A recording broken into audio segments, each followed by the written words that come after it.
Well, welcome everyone. We're gonna get started right on time. Thank you for being here. Just to let you know, this is being recorded and we will be putting it on our website. So if you don't wish for your name or your picture to appear, then you might consider unpinning yourself from the video. This land acknowledgement was written with the collective input from Erica Tracy, Sasheen Raymond, members of Council of American Indian faculty and staff, and Dr. Kutcher Risling Baldy's session with the TK-12 cohort. As we gather virtually this evening for the Equity Summit Series 2020, we acknowledge that the land that many of us are situated on is likely unceded territory of the Wiyot peoples. The names of peoples in Wiyot language are based on a relationship to the land and the waterways in the region that pre-contact were traveled by canoe. You might be zooming in tonight from a location near Badwat, the Mad River, Wiji, Humboldt Bay, or Wiyot, Eel River. As well as being the Aboriginal territory of the Wiyot, this region of Northern California is also the traditional, ancestral, and present homeland to several indigenous nations, including the Hupa, Karuk, Matol, Tolowa, Wailaki, and Yurok peoples. Today, we come with respect to the tribes who have been here for millennia and model how to live in sustainable relationship with the land. We take this opportunity to consider what action steps we can take in addition to acknowledging the land. I'd like to welcome our keynote speakers today, Dionna Fletcher and Colby Smart. Hi, everyone. My name is Dionna Fletcher, and I am a regional coach in Humboldt County for Turnaround Arts, California, and I work in South Bay School District, Unified School District, and I have worked in other school districts around Humboldt County. And I'm particularly motivated by this presentation because I am in a graduate program researching instructional design and technology. Good evening, everyone. My name is Colby Smart, and I'm the Assistant Superintendent here at the Humboldt County Office of Education. So I spend a lot of my time helping with interrupting digital equity, especially in light of the pandemic. In my former life, I've been a high school teacher. I used to teach American history and also computer science. And I also currently teach at Humboldt State in the Educational Leadership Program. So thank you so much, everyone, for spending time with us this evening. So we're gonna do a little icebreaker. The first one is called Invisible. And we wanna, Stacy, would you mind stop sharing for a second, please?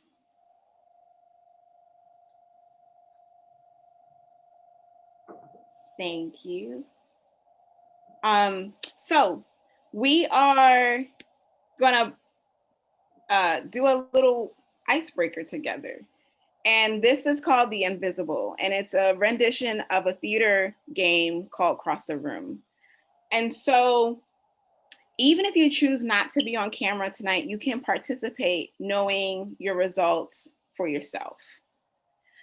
So the way you play this game is you either can hover your hand or your finger over your camera so that you're not seen, or you can hit stop video, which looks like that. And you can also do that on your phone. So whichever is easier, you can stop video or you can hover over the camera. So I'm going to say a statement, and if you agree with the statement, you're going to uncover your video or hit video on. And again, if you agree with the statement or you believe to be the statement to be true about yourself, you're going to uncover the video to show yourself. So let's all turn off our videos for right now, or you can hover over your camera, whichever is easiest for you.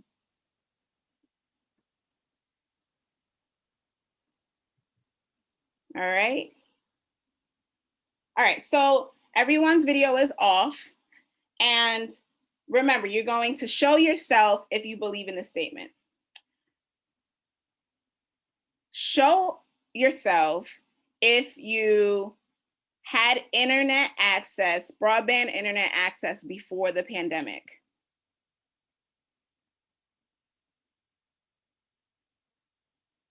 Okay, video's off. Show yourself if you had, if you're using broadband internet access that you share with neighbors surrounding your home.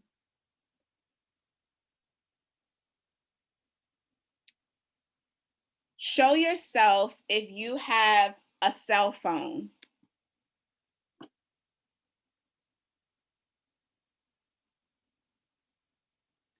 Show yourself if you have a smartphone.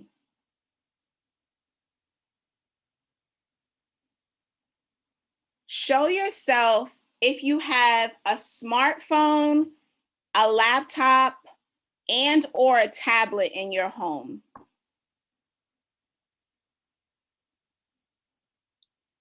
Show yourself if you have more than 5 devices that gives you internet broadband connection in your home. That includes tablets, cell phones, desktops, laptops, and TVs. Some TVs have monitors that give you access to web services. Show yourself if you only operate for work and school on your cell phone.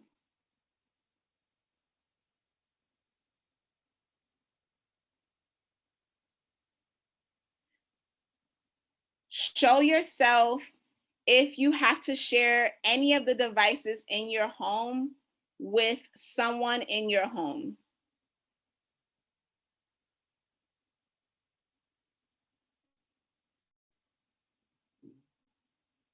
Show yourself if your internet has been interrupted by any environment, force of nature, or technical services in Humboldt County.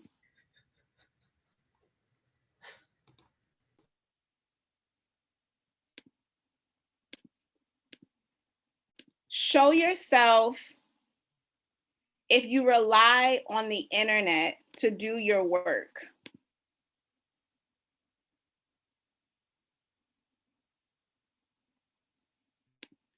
Show yourself if you have made a new friend on Zoom during the pandemic.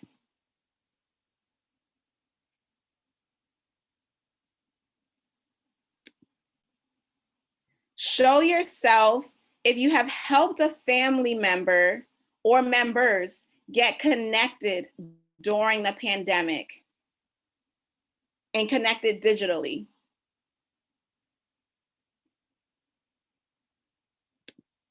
Show yourself if you use the internet to celebrate a special occasion or holiday with people.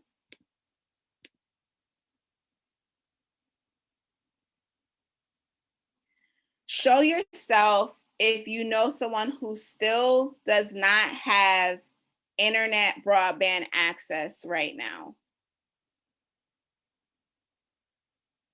in their home, to be clear. Great. Now, if you're willing, of course, you don't have to. Thank you so much for participating. Just take a moment to reflect later on of the amount of times you didn't see people. We want to focus on the invisible right now. So a lot of us were able to show ourselves, but keep in mind the amount of people who were not able to show themselves for certain statements. So if you're willing, turn on your cameras. We're going to create a digital system.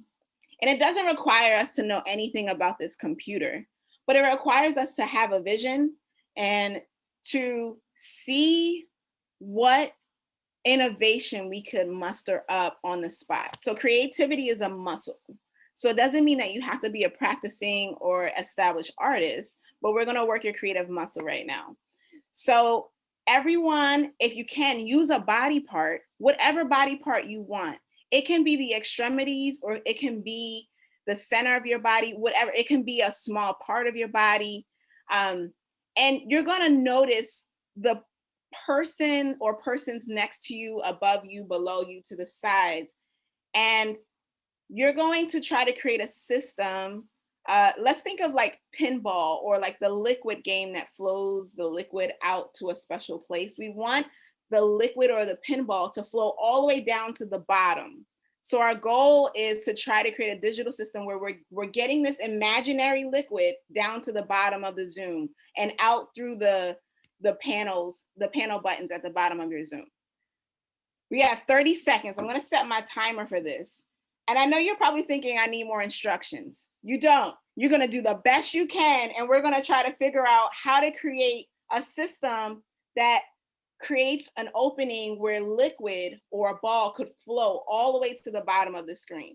So here we go, 30 seconds and go.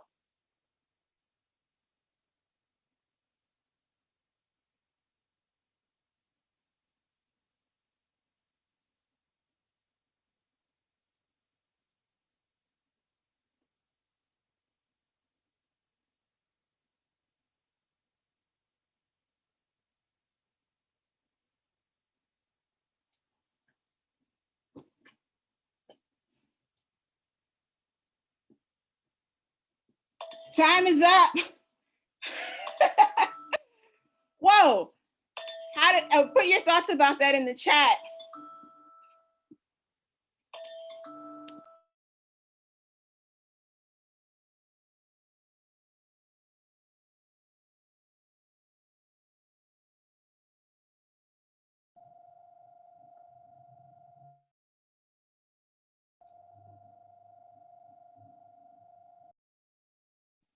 Okay, so thank you so much for participating. Stacy, would you please screenshot?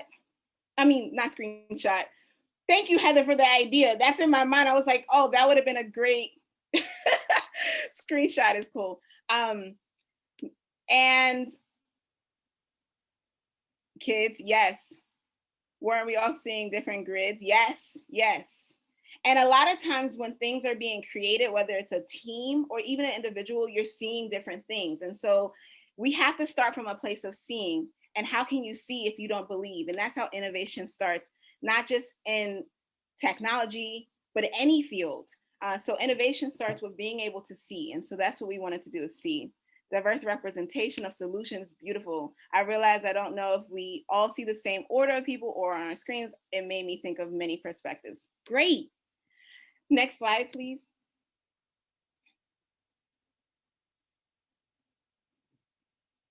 So this is just our working definition. There's so many definitions of equity, and feel free to always drop your thoughts throughout this entire time together in the chat. So educational equity means that each child receives what they need to develop to their full academic and social potential. And that's from the National Equity Project. Next slide, please. So we're going to focus on the digital divide for some of our time today. Please read this with me. The idea of the digital divide refers to the growing gap between the underprivileged members of society, especially the poor, rural, elderly, and handicapped portion of the population who do not have access to computers or the internet, and the wealthy middle class and young Americans living in urban and suburban areas who have access. So we want to make sure that we highlight the poor, rural, elderly, and handicapped portion who do not have access. And that is the digital divide. If you cannot remember anything else about this working definition, just know that it has to do with our social economical structure here in the States. And feel free to head to that website if you want. We'll make sure that's in the resources when you receive your follow-up email.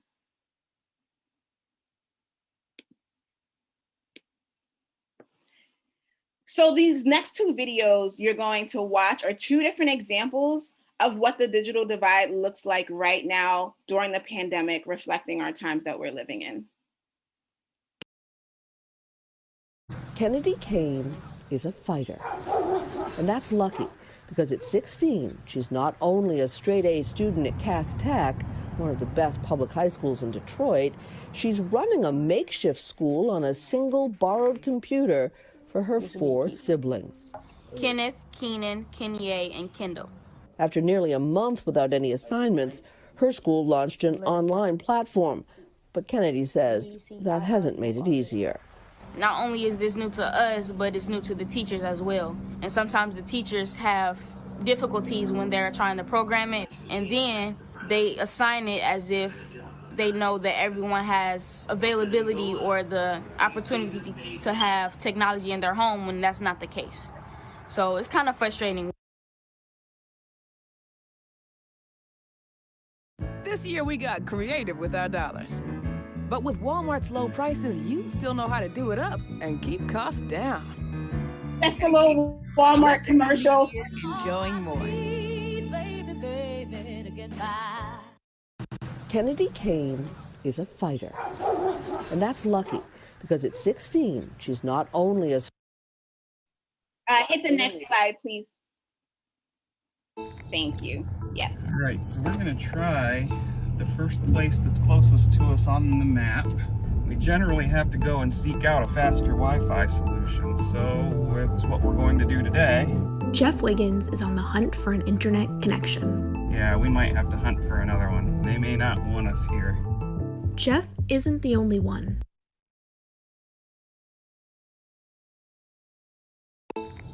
So that was just a quick snippet of those two videos. I wanted you to see two different versions of what people could be experiencing. And though those are two different single stories, there are many narratives of how people are dealing with it. The second one really touched me because I remember in college and even sometimes in high school, finding internet, literally going on a hunt for internet. And so that's not something that people are just dealing with in the pandemic. People like myself have been sitting outside of establishments trying to use their internet for a long time. So just keep that in mind. Right now, this is an activity just to see what you all are thinking, sensing, feeling. This is a poll anywhere. Oh yes, Sharice, I used to sit outside. I used to go to McDonald's all the time or Starbucks, anywhere. So text Caring Waves 535 to 37607, or you can, let me try to make this a, oh, thank you, Stacy. I was trying to see if I can make it a hot link. And you can go to that link and type your thoughts. And Stacy, if you can stop share so that I can share everyone's responses. I put it in the chat if you can see it. So the question is, what bubbles up in your mind and or body when you hear the term digital divide? And I'm gonna share the answers that you have. It doesn't have to be a fully formed thought. It could be one word.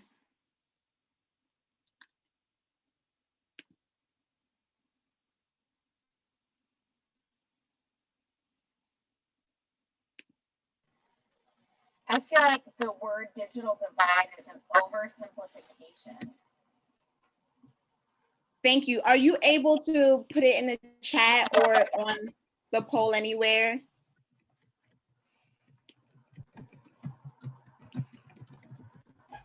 Dionna, it looks like when I go there, it says it's waiting for it to begin. Is there something for you to activate for us? Activate it. Done. Thank you.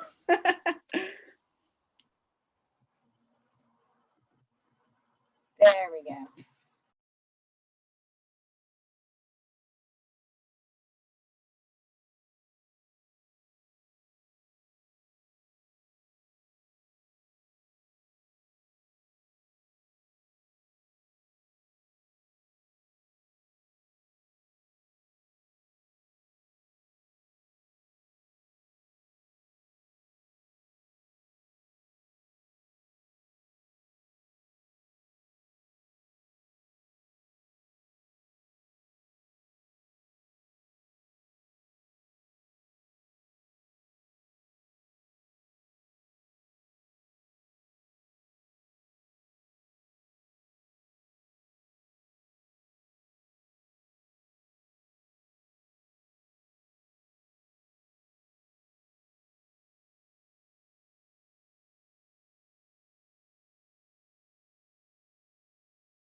Dionna, you gotta unmute. Thank you. I was saying we'll take about like 15 more seconds, and I was saying, wow, there's a lot to offer from 33 people.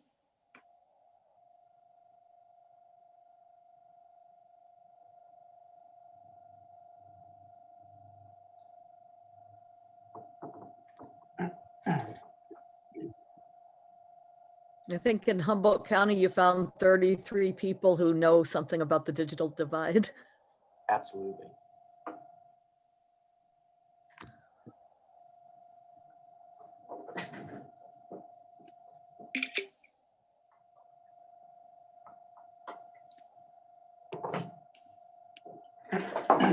Okay, thank you so much for participating. I'll have Stacy also send you a screenshot of that, of your participation. And you can keep adding more if you weren't done. I'll capture the most updated version of it if I can. And Stacy, take it. Oh, thank you. You're on it. All right. Thank you, Dionna. So these, when you think about essential questions, these are the questions that we would like everyone to have in their minds, because we're actually throughout the presentation, because we are actually going to be coming back to these questions towards the tail end of the presentation. And these questions are, what opportunities are missed if we do not interrupt digital inequities? And the second question is, what is one thing you can do to advance this work? Part of the goal of this presentation is to help provide you with some tools and some examples of what everyday teachers are doing, what everyday administrators are doing all over our county to help advance this work. So if you just take a little snapshot of that, we can put them in the chat as we go along as well. Stacy, would you mind going ahead and advancing the, oh, I have control. Do I have control, Stacy? Oh, wow. Okay, this is great. Let's see if okay. So at their best, our community schools are reflections of a community's cultures, their values, their aspirations, and their challenges.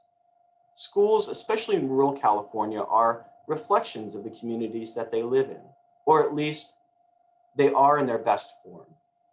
So I want you to write down a little note to yourself, okay? And 3 simple questions. Just jot it down. I'll give you a few seconds. And the first question is, think about the school in your own community, or if you're not a teacher, maybe it's a neighborhood school, the school closest to you physically. What values, aspirations, and cultures and challenges are present in your school? Okay, so what values, aspirations, cultures, and challenges are present in your school? Don't worry, there's not a test on this, so if you don't want to write, that's okay too. So the second question is, thinking about your school in this lens, what is missing in your school right now? Of these things on the screen, are the cultures accurately represented? Are the values of the community represented? Are the challenges being paid attention to?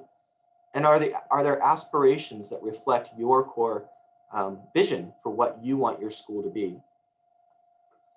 And then the final question is, what would the school look like if those things were no longer missing? Okay.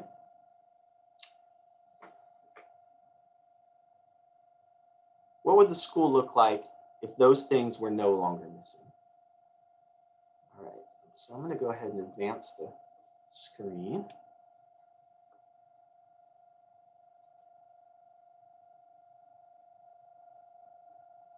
Oops. There we go. All right. This is not just a phenomenon and something unique to Humboldt County. Schools all over the world can, in their best form, are representations of the community's values. I'm just going to give you a couple examples. This is a school in Lagos, Nigeria. It's called the Makoko Floating School. a lot of coastal areas in Africa are expected, with rising sea levels, they're expecting a lot of disruption in people's daily lives. So this floating school is a school, it's an all ages school, and it serves as a communal learning space. And examples of kind of future building projects all across coastal Africa. So it's 3 stories high, and it's built to resist rising water levels. And the neighborhood that you see is actually an entire floating neighborhood. So I'm gonna go ahead and give the next example. I think, Stacy, it might be better if you just advance the slides. There seems to be a little delay. Would that be okay? Thanks. Okay, so this school is, it's called Orsted, I think I'm saying that right, and it's in Copenhagen, Denmark. Now, if you know anything about a lot of Scandinavian countries, there's a heavy emphasis on collaboration and real-world project-based learning. And so this is actually called the School in a Cube. And the entire building is designed to support 1,000 students, where they spend almost half their time in a classroom without walls.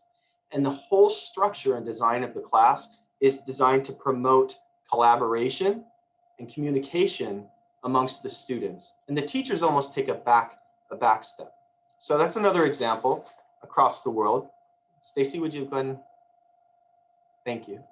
This is an example of a school in Alishan, Taiwan. And Alishan is much like Humboldt County. It's very, very rural. And Taiwan has a high population of indigenous tribes. In fact, they've got 23 unique indigenous tribes in Taiwan that are actively building and sustaining their cultures. And this particular school is part of the Zhou tribe in Alishan, which is kind of south central Taiwan. Now, the neat thing about this school and how it's a reflection of their community values is everything is printed in 3 different languages. 1, Mandarin Chinese, 2, English, because that's the second official language in Taiwan, and 3, the local indigenous language. You can go anywhere in this school, and you'll see, I put an example here. This says Yamana Kuko, and that's in the local Zhou language. What that means is principal's office. So when you go outside a teacher's room, you'll see the teacher's name. Every principal, and the gentleman in the red shirt, he's the principal of the school. And every principal in one of these indigenous schools, it's a requirement that they become certified fluent in the local language, so they can speak with the community members in their home language. So one more example. Now, this is a school in Fez, Morocco. Now, Fez, if you don't know, Fez is an amazing community. It's actually the largest non-motorized population in the entire world in an urban setting. There's over 250,000 people, and the streets are so narrow, you can't drive a car. So people primarily walk. Morocco is a predominantly Muslim country, and every neighborhood in Fez has 5 things. They have a mosque, they have a hammam, which is a communal bath, they have a bakery where they make bread, but also people can bring their food and get it heated up. They have a communal fountain, because you might imagine it's kind of hard for everybody to have indoor or plumbing inside their actual home. So there's a communal fountain. And finally, there's an elementary school in every neighborhood in Fez. And that's because, you know, you can't drive to a long distance for a school. And this is a picture of one of the elementary schools in Fez. So we're going to take a short little breakout, okay? And I'm going to turn it back over to Dionna. Thank you. Shout out to Nigeria. That's where my dad is from. I didn't tell you that. Oh, nice. So this activity, we're going to put you in breakout rooms, and you're going to discuss what are the advantages and disadvantages that technology can have on student learning. And then we have a Roses and Thorns activity. It's a Google Doc, which everyone can edit. And if you don't have access to it, maybe there could be a representative, and I'll hop into each room to make sure that everyone has access. And if there isn't, I'll be the representative to type for you. Take it away, Stacey.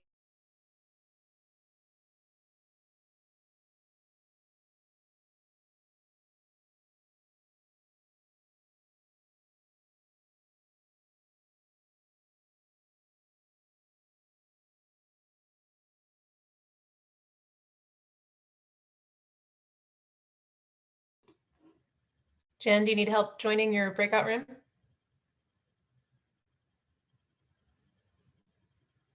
Sorry, I don't see the little button that normally one sees. Let's see what we're supposed So to do. yes, please. Okay, I know suddenly I was the only one in the room. Oops, no! Oh, I just closed them all by accident. Oh.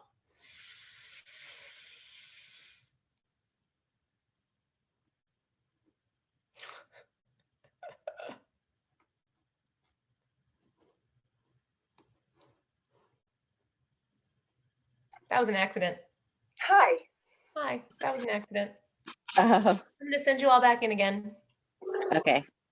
So that was an interesting, sorry, Dionna. When everybody gets back, I'll open them up again.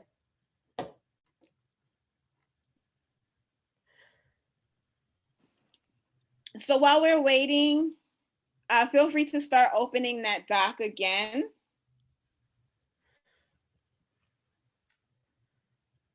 So we're just let people know that was a practice.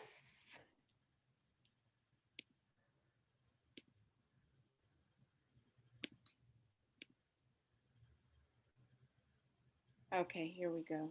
They're all back. I apologize for that. I was helping someone get in their room, and in the process of getting them in their room, I closed them all. So I'm going to send you back again. Please stay there for the full minute. Most of you did.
Welcome back, everyone.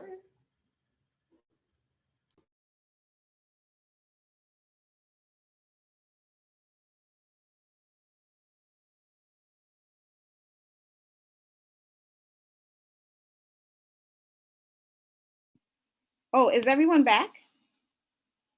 It really changes all of my layout. I just realized, okay. So,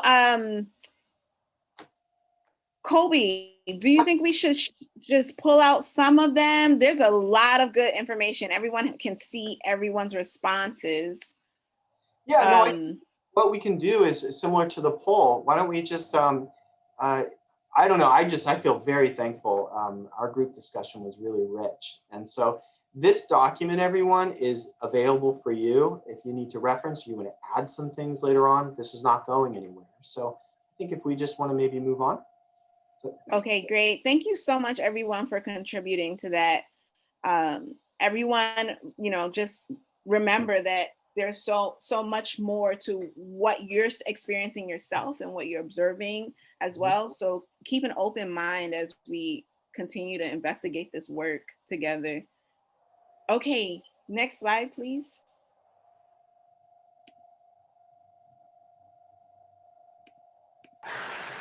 Walk with me through the historical perspective of African Americans in technology. In 1944, an incident happened that will forever change the relationship of African Americans in technology. What happened? The invention of a mechanical cotton picking machine. That technology wiped out thousands of jobs of African Americans. We couldn't own the technology, so we were labor-oriented. So when the technology happened, we lost our jobs. And that inverse relationship would always happen as we move forward. Next, we go to the Great Northern Migration when African Americans moved from the South to the North for a better way of life. They worked in factories such as Ford, Chrysler, General Motors, even moved to some of the county organizations such as Bellefontaine, Florissant, and even Ferguson. But what happened when technology came? Those factories closed. We lost jobs. Again, we were displaced for technology. And then you had generations who never saw a collective family, who never saw skill sets, who weren't able to provide for themselves. So we lost a generation. And then last year, Mike Brown was killed by technology. August 9, 2014, a sad situation. And technology shared with the world by 3.5 million tweets of the injustices of our country. Well, wouldn't it be great if we took 3.5 million tweets and sit around the world and said how great technology could be integrated with African Americans for a better life and a better economy? But that would require change. In the short term I've been on life, I've come to realize there are two things that are constant: God and change. Matter of fact, every 30 minutes, a new technology is being developed. If you go to school now and graduate 4 years from now, everything you learned is obsolete. Last year, 30% of marriages were a part of the internet and technology. We reflect every 100 years. From 1890, we went from an agricultural economy to a manufacturing economy. In 1990, we went from a manufacturing economy to a technology economy, to a knowledge economy. Matter of fact, those who remember the 90s, we saw an enormous amount of change. The Berlin Wall that was built to last forever fell in a day. The Soviet Union, the country that vowed to bury us, performed last rites on itself. Germany and one nation became reunited. The Asian culture became an economic powerhouse. And yes, in South Africa, a $400 billion economy was a result of democracy. But did we really change? Let's look at the epicenter of technology, Silicon Valley, where billions are made. Disruption is a way of life. Now, if you want to continue to watch that video, I suggest you look up Lance McCarthy's TED Talk. It is an amazing talk, but I wanted you to really focus on his historical perspective that he offers. And of course, this is a single story, but how he's letting you know that technology is so a part of our lives. We're so infused in technology, and how it could go from either one spectrum of traumatic to an amazing, beautiful event where the whole public world can participate in.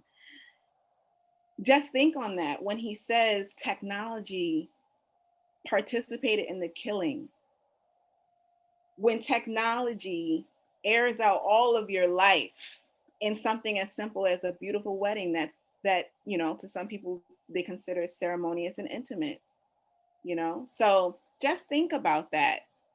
How many in the 90s, how many people did we get to just watch die on the internet, be killed on the internet? You know, I have VHSs of weddings from the 90s, not like YouTube, you know? So next slide, please. Thank you. I want to share. Walk with me through the historical perspective of African. I want to share a personal story. Shout out to my mom who's here, Dion, and my baby brother, my 17 younger brother who I helped to raise. You know, there would be times when she would leave me a sorry, no internet note. And that is a very emotional point for me, because sometimes the sorry, no internet today note was because we had to choose, my mom had to choose which utility to pay. And the internet, of course, was the least important priority. But if we are digital citizens and we're fighting against this digital divide, we shouldn't have to choose, you know? And a lot of city and metropolitan areas are looking for ways to you know, decrease the divide by making cheaper rates or sharing between organizations. And the question is that I present to you that you don't have to answer, you can drop in the chat if you want. How do we do that in Humboldt County when there are less cell towers, less broadband access? You know, a colleague shared that where they live in Oregon, people are stealing scrap parts that create the internet, the power lines are being sold. So now certain neighborhoods can't even get internet access. So, so here, let's look at some lack of culturally relevant considerations. And you see a few listed here. I'm gonna take a few pages from Zaretta Hammond's Culturally Responsive Teaching book. If you don't have that, and even if you feel like it's not related to digital educational ed technology, it very well is, and you should get that book. It looks like this. So Zaretta Hammond talks about the 3 layers of culture. And the first layer of culture is surface culture. And you know this, it's observable, it's music, it's food, it's dress. You see, I'm wearing a cultural piece that's part of my identity. But then we get into shallow culture, which is the unspoken rules of social interaction and norms. It's a strong emotional charge within people who experience shallow culture. And then we have deep culture, which is the implicit knowledge and unconscious assumptions that people make. And so that usually includes religion, spirituality, ethics, and harmony. And so what we know about culture, regardless of what level of culture that we're operating on, is that this is a part of the schema theory, that we understand the way we navigate the world is through how we see and understand the world. And so we want to make sure that in fighting digital divide, in finding digital equity and interrupting, that we consider all of these things in our instructional approaches.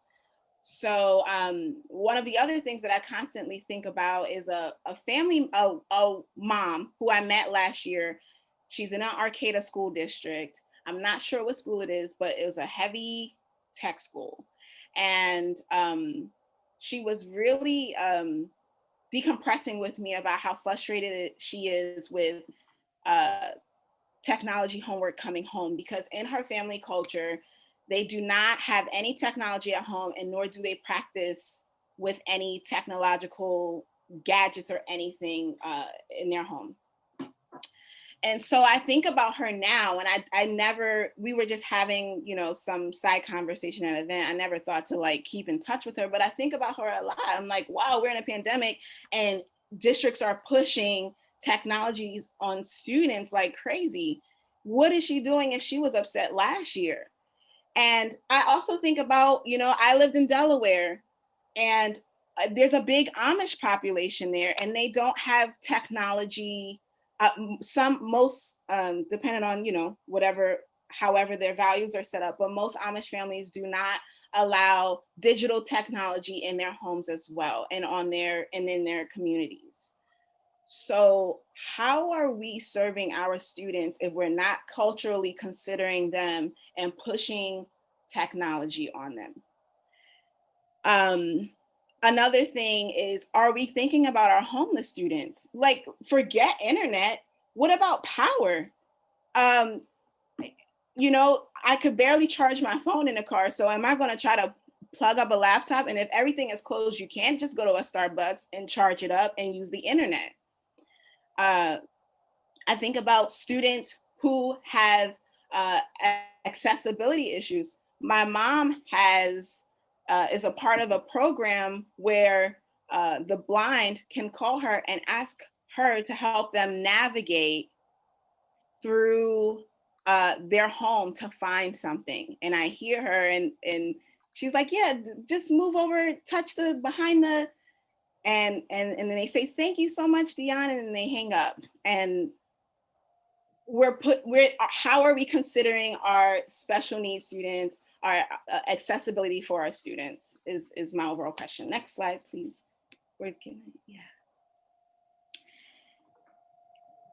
And so we should be on slide 20. That should be thank you. There we go.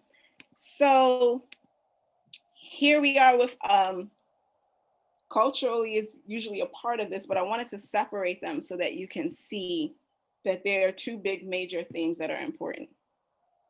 So this Waldorf school is a school that is a tech-free school, and a lot of Silicon Valley wealthy, privileged parents send their children here. And feel free to look up, because they do have some good gems in there for right now during the pandemic. But I want to focus on the fact that the privileged can go there, the wealthy, and it's private. Everyone doesn't have access to those kind of things. Income, when you have to choose between a bill, when your parents are working so they can't help you so much with their homework in the pandemic, with a student's homework. Some parents cannot help their students because of their education ability, their educational level. Are we considering social supports for families, for students at home in technology? There's no more go to the social worker's office, go to the nurse's office. Those people who are your support systems when you were on campus. Is there something set up where students can receive social support virtually right now? Is my question. And then educational videos are great. And of course, like I said, I'm studying ed tech. And in that research, we're trying to research what is developmentally appropriate. How do we not impact in a negative way students' developmental, social development, academic achievement? How do we gauge the learning is happening? How do you know the learning is happening without just sending home a video, a packet, and talking at the students on Zoom? And then the last one, which is very important as well, is cyber safety. How do you know what's safe? How do you know what's happening on that computer? What are the considerations for that you can research to further safety for students while they're on these gadgets?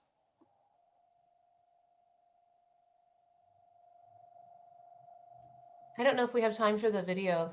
Do you think we should drop it in the chat or in resources for later? Yeah, I'll drop it in the chat. Let me just quickly tell you, you all should watch this video. The Boy Who Harnessed the Wind is about a young man, and he's from Malawi. And Malawi is next to South Africa and Zimbabwe. It's like one of those kind of like Delaware is in the mix of that thing, but Delaware barely gets recognition because it's so like kind of like, even though it's like one of the most political states, I digress. But I will say that he harnessed the wind, and he Kamkwamba's Malawi village was hit by a drought and everyone's crops began to fail. Without enough money or food, let alone school, William spent his days in the library and figured out how to bring electricity to his village, preserving against the odds. William built a functioning windmill out of junkyard scraps, and thus became the local hero who harnessed the wind. So we're talking about implementing new technology in the creation of wind, driving electricity through curiosity, through seeing. He had a vision. So if you watch this, and he was only 13, if you watch this, you see his innovation without literally having to pick up a phone or a MacBook to find technology. He advanced it without it. So are we doing that with our students now? Are we finding project-based tasks? Thank you. We don't have to, if we don't have time, we can, yeah. I teach theater of the oppressed at HSU, and I just love the philosophy. So basically, this says education either functions as an instrument which is used to facilitate integration of the younger generation into the logic of the present system and bring about conformity, or it becomes the practice of freedom, the means by which men and women deal critically and creatively with reality and discover how to participate in the transformation of their world. So we can conform or we can find freedom. And how do we find liberation? Through technology, through the digital divide? Because we're not all equal until we disrupt this digital divide. Thanks, Dionna. So let's talk a little bit about Humboldt County schools. And where's the map? Did the map disappear? Anyway, there it is. Thank you, Stacy. So Humboldt County, it's a very unique and complex place. All of us are most of us are from Humboldt County, or at least currently reside in Humboldt County, so we know. But I think it's worth remembering just how giant geographically and rural Humboldt County is, because that brings with it really special and unique challenges. Challenges that can be overcome, but challenges nonetheless. So we've got 31 school districts here. We've got about 18,000 students. The median household income is $45,000. Now, that's going to become important as we start looking and drilling down into Humboldt County. And the persons living in poverty is about 20%, so about 1 in 5. And depending where you are in the county, it could be much higher. One really unique thing about Humboldt County is it's home to 7 federally recognized tribes and rancherias. Okay, and has the highest, or among the highest, Native American population in the state. It's very culturally diverse and rich, wonderful place. So this map here that you see is a map of all the school district boundaries. And you can put Rhode Island and Delaware inside Humboldt County. Okay, that gives you some perspective. All right. Stacy, would you mind going to the next slide? Thank you. Okay, so let's, this is one of the reasons why the median household income is important.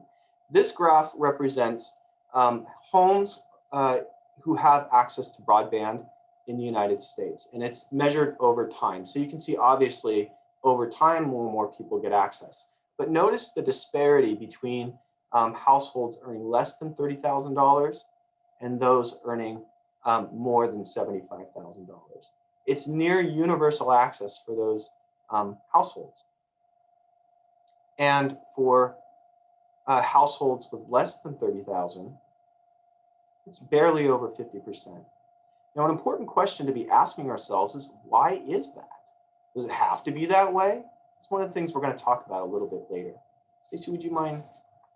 Thank you. So if we consider broadband, we're going to start drilling down further and further toward as we get to Humboldt County. If we consider broadband in California, the last graph was the United States. All households in California, you measure everybody, it's 74%. African Americans, about 67%. And if we look at rural, it's 59%. And that is absolutely pretty darn close to Humboldt County statistics. I think we're a little bit higher if you take the whole county. And then low income, 55, and you can see no college when you average that out, it's 54. So when we start to put in the context and think about almost every child in California get their primary means. In fact, I believe it's 94% of kids in California right now, their only means of accessing learning is through the internet.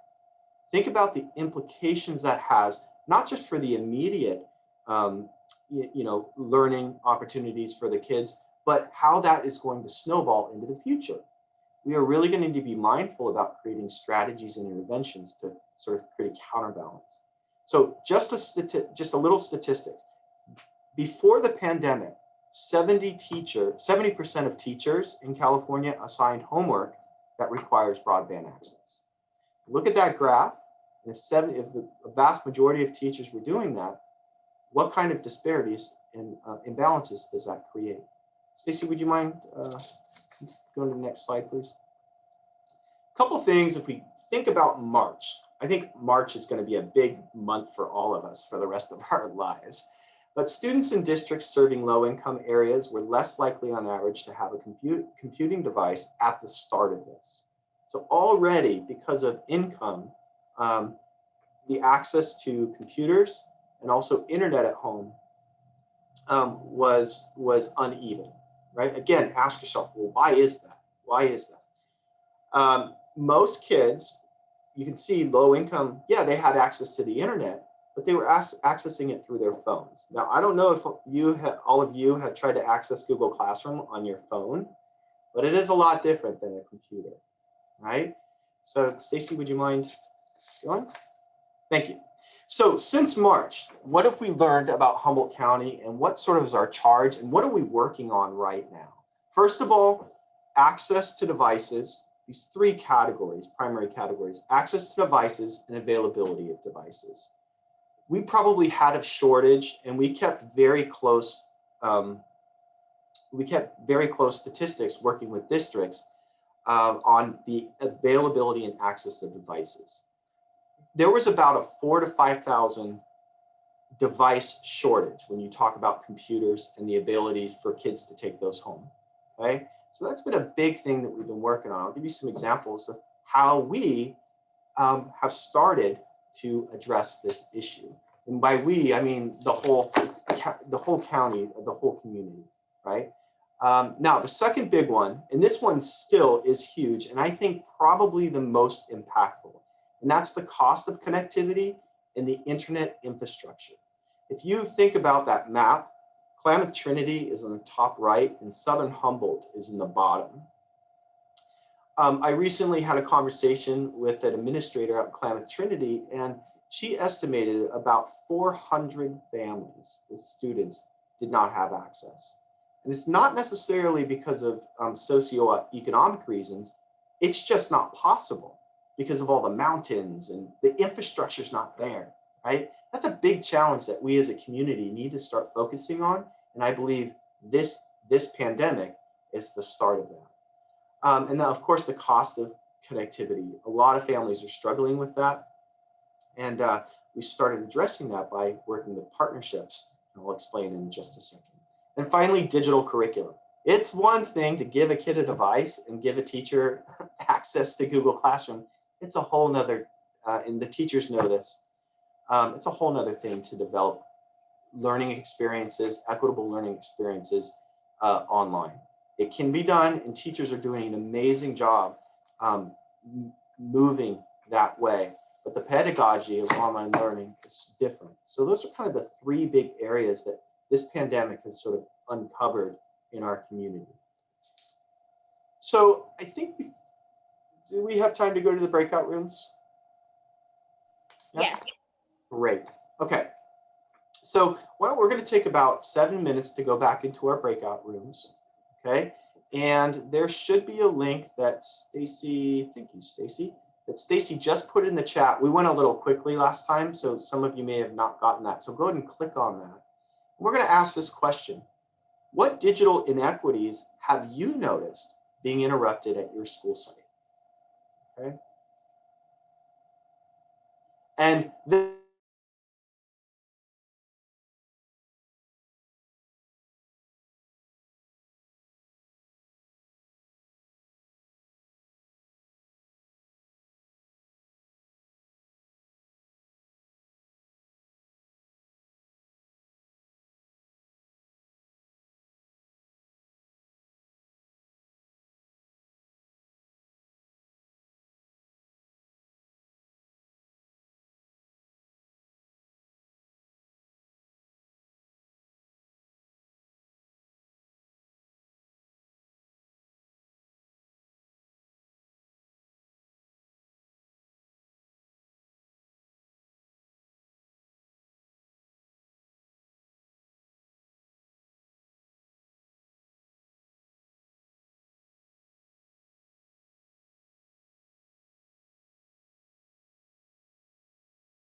I did not mean to click out of my breakout room.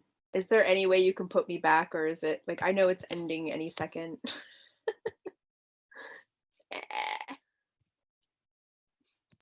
It's all right.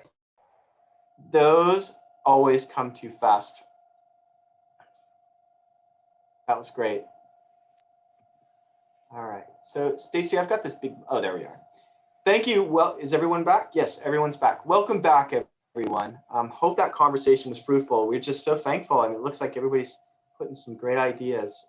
So we asked that question because now we're going to be moving into the examples, and everybody on the screen has an example of how they've interrupted digital inequity. And what we mean by that is making, whether it's a slight or a big adjustment to the current or status quo. I'll just give you some examples because Humboldt County has been at this for a long time. So some considerations. EdTech has to serve a purpose. I think we are all sophisticated enough now to know now that if you dangle a shiny tech object in front of a kid, it doesn't have the same power that maybe it did 10 years ago, right? This picture is an example of South Bay. They were the very first school in Humboldt County to become one-to-one. Back in 2013, the charter middle school decided, you know what, we're going to do this. And it allowed for some really innovative things. Like there was a teacher there, Katie King, who really strove to create a paperless classroom, the first one in Humboldt County. Stacy, would you mind? Okay. Second thing to consider is human connection should always drive technology, always. And it can be done. It must nurture human interaction or understanding. That question Dionna asked earlier, who's made a friend in Zoom with Zoom over the last, that's an example. If you've made a friend, that human connection can happen. So this is in this example, there was a kindergarten teacher who's now an administrator who worked with his kindergarten students a few years back, and he used a 3D printer to help kids create tactile understanding of shapes, right? So he actually had the kids design and print out shapes and little objects in the kindergarten classroom. Go ahead, Stacy. So in Southern Humboldt, we have this wonderful school district called Matole. Matole, the teacher there, taught 7 grades at once, okay? And so the problem that she had was, how do you teach 7 grades at once?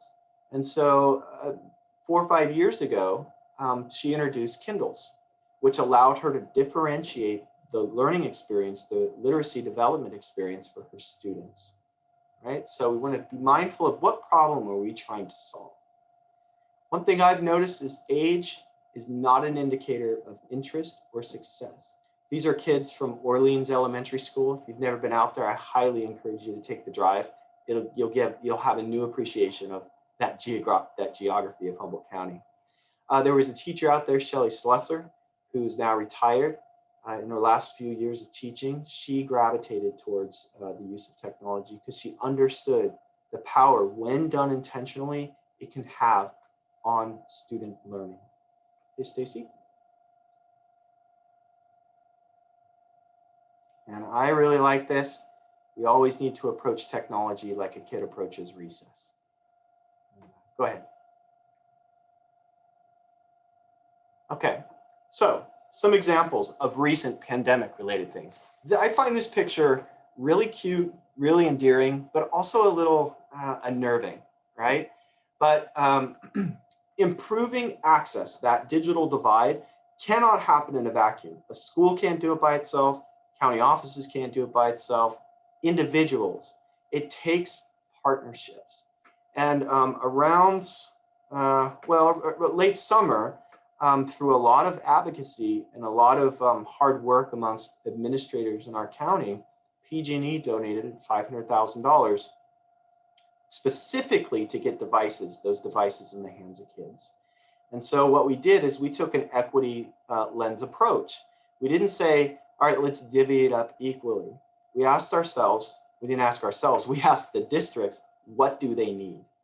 And what we did is we took what they said and we overlapped it with free and reduced socioeconomic numbers, and we created a ratio that was more equitable.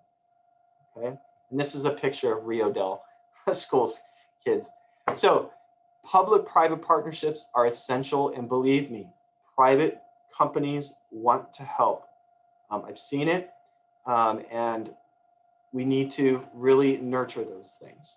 So this is an example of Hoopa High School. I believe it was about 5 years ago, received a Connect Ed grant, which allowed every kid at Hoopa High School to receive an Apple iPad. They came in and provided professional development for teachers, and all teachers received, professional development. I can't tell you, the individual teachers will have to, provide feedback on it, but it's an example of working with private public partnerships that can help dismantle and interrupt digital divides. Stacy? So now we come to the big question. How can we interrupt digital inequities, right? It's pretty daunting when you think about 59% of kids in California making less than, $30,000 in the household don't, have access to the internet. So we want to leave you with this. Okay. I'm certainly, you'll never hear it come out of my mouth the words the system is broken. I don't believe systems are broken. I believe that systems are designed to produce the outcomes that we see. Okay, so questions, I just think about your own students. Why do African Americans and Native Americans consistently and predictably have lower academic outcomes compared to white and Asian students? Why do 59% of households making less than $25,000, $30,000 a year have access when over 85% of families with 50 to 100,000 have access? When we're talking about access, every child, it's a civil right, every child is guaranteed free and appropriate education, public education. And when we have these kinds of inequities, we are in violation of that value that our country espouses. So Stacy, would you mind? So the question is not if the system is broken. The real question that all of us have to ask is, are we okay with it? How comfortable are we in the system? Dionna was talking about, noticing the invisible. I think that's critical. And then what do we do about it? So go ahead, Stacy. All right. So it absolutely starts with each and every individual person. Everybody can focus on a large problem or a very small problem. But you always want to start with something meaningful to you. Stacy, would you push the button? There's a critical little dot there. That's my metaphor. There you go. So you first want to identify a problem or a symptom. And really, obviously, it needs to be something that's meaningful to you and your community. You need to start asking to sort of interrupt these digital inequities, real questions, okay? So about the problem. And what do I mean by a real question? Well, I like Peter Senge's definition. A real question is about something you think is important, but you do not know the answer, right? Because if you don't know the answer, it forces you to start talking to other people to get more perspectives. Okay? Michael McAfee, when he's talking about when you're trying to look at equity issues, there's five things you need to ask yourself. Who benefits from the system? Who pays for the system? Who decides? Who's making the decisions? Who owns? And who is harmed? So when we're thinking about interrupting digital inequities, we need to be mindful of those things. And Stacy, would you mind?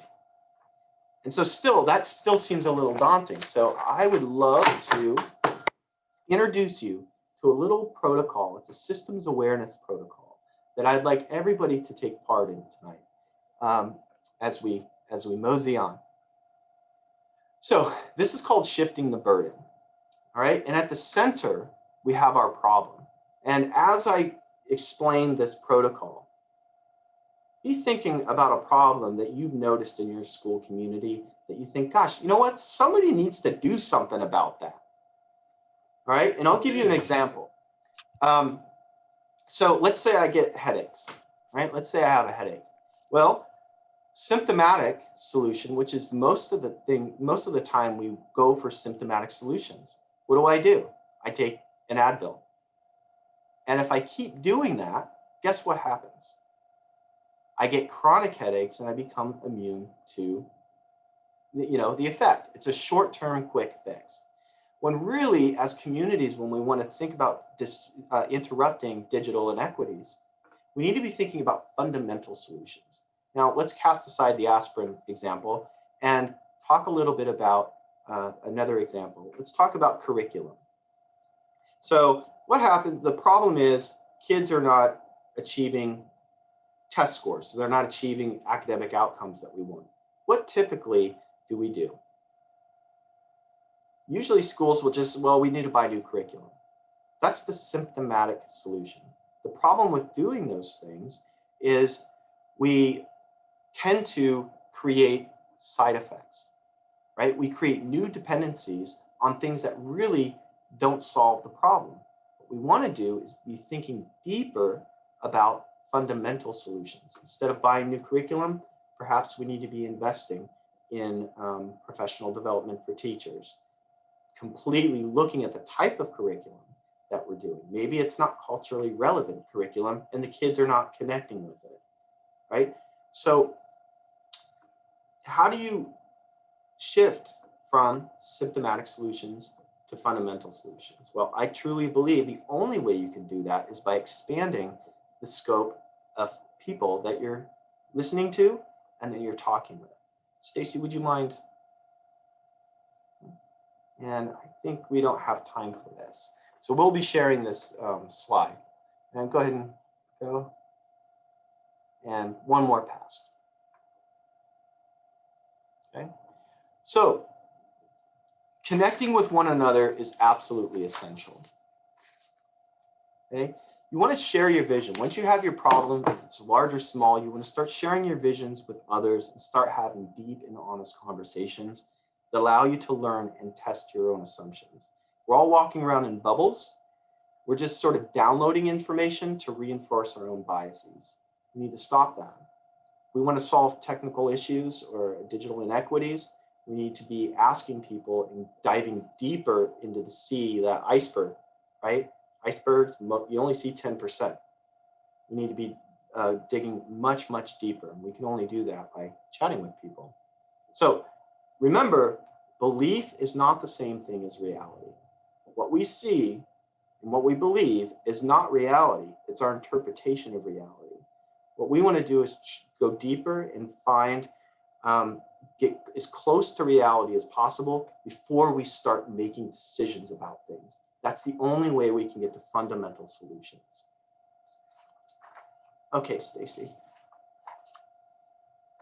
And you can just scroll past that one. All right.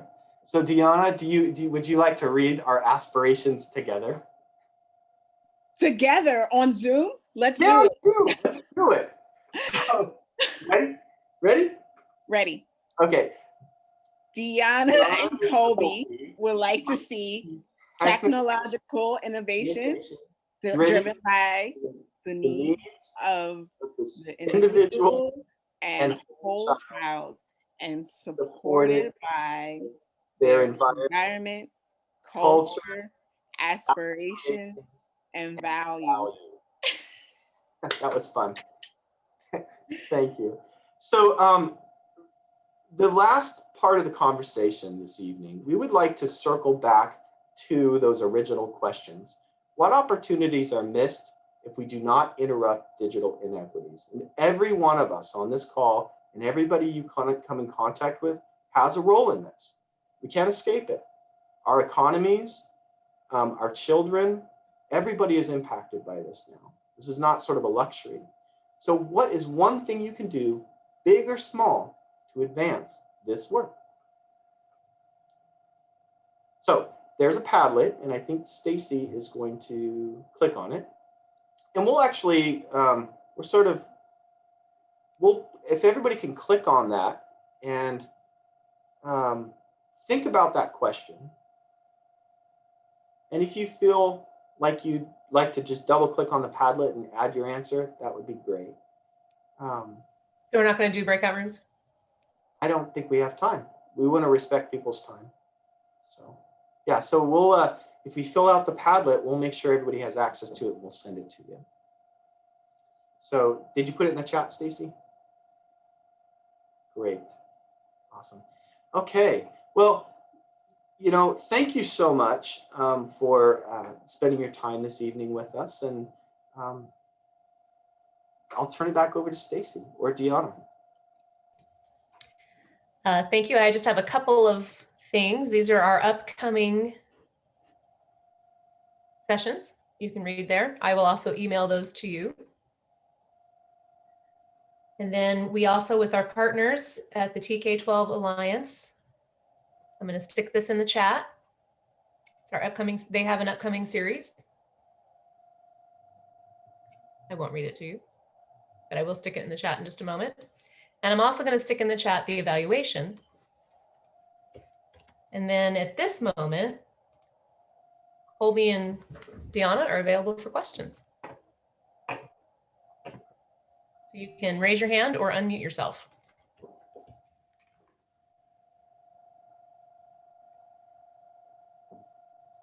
And I'm going to stop the share.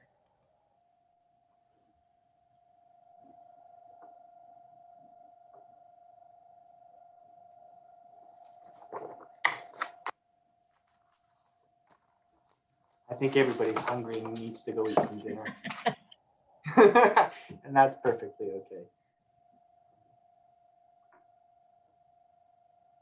All right, well, can we give Colby and Dionna a big thank you for presenting tonight? This recording will be available on the website. We will send you the links to all of those documents that you put in.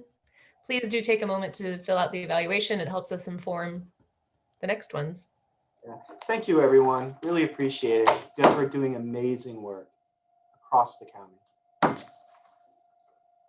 And thank you all so much for continuing to fight through this pandemic and being parents and teachers and administrators and community members and support people.